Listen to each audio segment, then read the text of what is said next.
हम जो विपश्यना देखते हैं, जो लोग बहुत ज्यादा डिप्रेशन, क्रॉनिक डिप्रेशन में चले जाते हैं, वो विपश्यना करते हैं। वो विपश्यना त्यागी तो है, आपको फोन यूज करने नहीं देंगे, आपको टीवी देखने नहीं देंगे, आपको बोलेंगे खुद में रहो, आधा टाइम आपको आंख बंद करके रखनी है।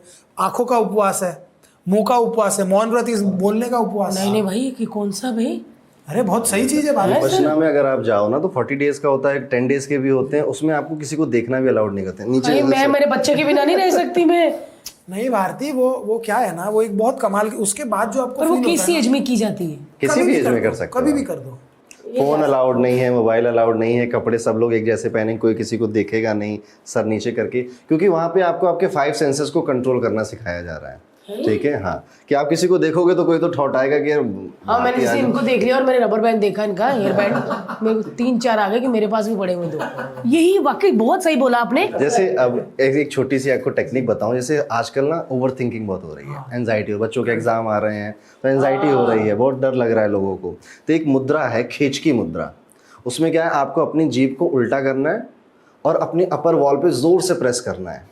ठीक है, आप देखोगे आपको कोई थॉट नहीं आएगा। क्या महसूस किया आपने? हाँ, यहाँ तक खींचा। अरे नहीं, ज्यादा अंदर ले गया।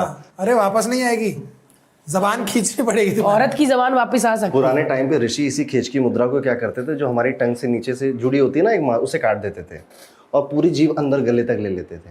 इसलिए उनको सालों साल भूख प्यास नहीं लगती थी, उसका सेंस ही नहीं आता था। इसलिए आप सुनते होगे कि उन्होंने इतने साल तपस्या करी, उतने साल तपस्या 40 साल खाना तो नहीं ये वो एक प्रैक्टिस होती है। अब अभी क्या है, आप इसको मीविंग बोलते हैं इंग्लिश में, इससे जॉ लाइन भी अच्छी बनती है। ठीक है, और बाकी अच्छा, इसमें ये भी होता है, मैं कहीं इसी मुद्रा के बारे में जब मैं पढ़ा तो मुझे पता चला कि इसमें कोई एक दिमाग से कोई एक रस टपकता है। और वो रस आपको ऐसा एक परमात्मा जैसे जब मिलते हैं तो वैसी एक खुशी होती है, या पता नहीं क्या होता है। बट देखिए, परमात्मा से मिलना बड़ा फिलोसफिकल है, पर एक्चुअली में जब परमात्मा मिलना बेसिकली कोई थॉट नहीं आना, शून्य, बिल्कुल शून्य, कुछ भी नहीं है। आप उस स्टेट को ना इमेजिन नहीं कर सकते। अब जिसने दारू नहीं पी है, दारू पीने के बाद कैसा लगता है उसे हम बता नहीं सकते, ये सिर्फ एक्सपीरियंस करने की चीज़ है। तो आप ये खींच की मुद्रा करके देखो, विद इन 10 सेकेंड आपको पता चल जाता है कि नो थॉट्स जोन के होता क्या है। फिर उसका नशा चढ़ जाता है फिर आपको। तो क्या करना है, 5 मिनट डेली करना है। तो एग्जाम वगैरह आ रहा है तो आपकी एंजाइटी, ओवर थिंकिंग दूर होगी। ऐसी एक टेक्निक है जिसे हम डबल ब्रीदिंग टेक्निक बोलते हैं। इसमें करना क्या है कि 2 बार इनहेल करना है, फिर अपने पूरी बॉडी की सारी मसल्स को टाइट कर लेना है। ठीक है, और फिर 2 बार एक्सहेल करना है। अब इसको एक साथ करेंगे। हाँ यार, इससे ना एटलीस्ट फेफड़े टाइट होते हैं। जब भी आपको लगे कि यार एग्जाम है, स्ट्रेस है वगैरह, ये वो, आप ये करके देखो। आपको अब ये क्या, ये तुरंत आपको राहत दे देते हैं।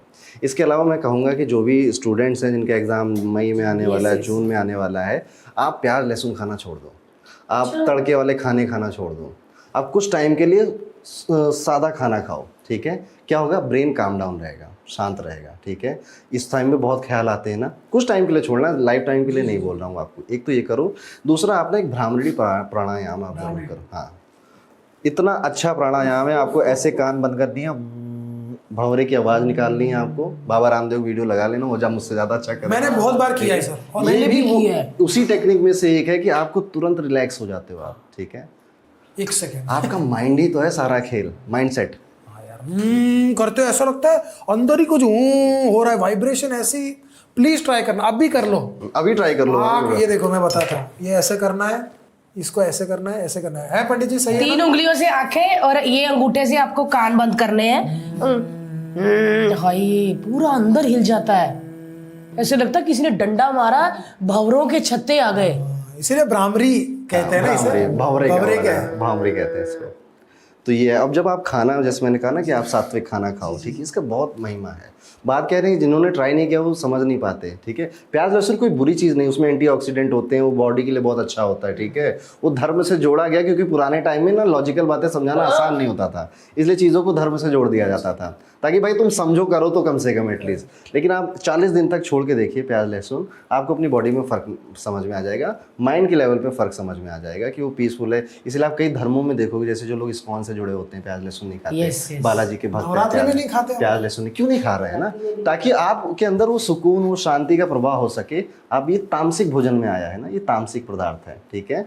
तो ये नहीं करना चाहिए। अब कोई कहेगा पंडित जी व्रत में सुट्टा पी सकते हैं, नहीं पीना चाहिए, ठीक है। एक बार मेरे कमेंट आया, मैंने व्रत में ना कि नवरात्रि के व्रत ऐसे नहीं, पंडित सिगरेट पी सकते हैं, एक कहता बीड़ी पी सकते हैं, कि क्या है मैं तो कह पंडित जी तंबाकू तो उगता खेती होती है ना उसकी, है ना, ऐसे करते हो। वो तो अनाज थोड़ी है।